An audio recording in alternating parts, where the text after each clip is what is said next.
लाहौर में Ramzan sugar mills case की समाअत बिला जवाज हाजिरी माफी की दरख्वास्त दायर नहीं की, कौमी जिम्मेदारियां अदा करनी है। वज़ीर आज़म शहबाज शरीफ ने मजीद कहा कि हाजिरी माफी की दरख्वास्त मुस्तरद होगी तो फिर भी पेश होऊंगा। इसी पर बात करेंगे नुमाइंदा दुनिया न्यूज़ मोहम्मद अशफाक हमारे साथ मौजूद हैं। जी मोहम्मद अशफाक। जी बिल्कुल, लाहौर की एहतसाब अदालत में रमजान शुगर मिल केस में हाजिरी माफी से मुतल्लिक दायर दरख्वास्त पर समाअत हुई तो वज़ीर आज़म शहबाज शरीफ अदालत में पेश हुए और उनके वकील ने अदालत की इत्तला की कि वज़ीर आज़म शहबाज शरीफ अपनी आईनी जिम्मेदारियां पूरी कर रहे हैं, उनकी जगह पर प्लीडर मुकर्रर किया जाए ताकि मज़ीद कार्रवाई आगे बढ़ सके।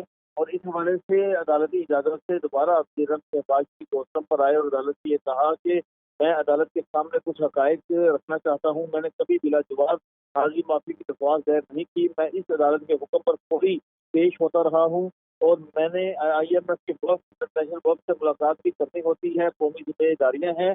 अगर आप मेरी हाजिरी माफी की दरख्वास्त मुस्तरद करेंगे तो मैं फिर भी अदालत में पेश होता रहूंगा और आपके हुक्म के ताबे रहूंगा।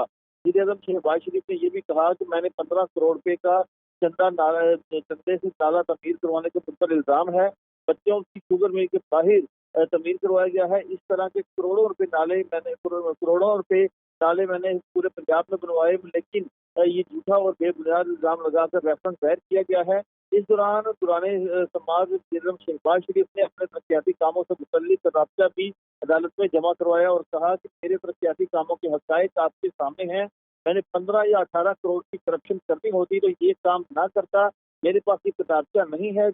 इस मौके पर नैब प्रोसिक्यूटर ने ये अदालत से कहा, तो इस मौके पर शहबाज शरीफ ने कहा कि ये लो भाई, आप भी ये किताबचा पढ़ लो। इस मौके पर वज़ीर आज़म शहबाज शरीफ अदालत से अपना बयान रिकॉर्ड करवाने के बाद अदालती इजाज़त से वापस रवाना हो चुके हैं और इस वक्त वज़ीर आज़म शहबाज शरीफ के वकील अमजद परवेज अदालत में दलाइल जारी रखे हुए हैं। कुछ ही देर बाद अदालत आज की समाअत से मुतल्लिक हुक्म जारी करेगी। जी मोहम्मद अशफाक, बहुत शुक्रिया, आपने तफसीलात से आगाह किया।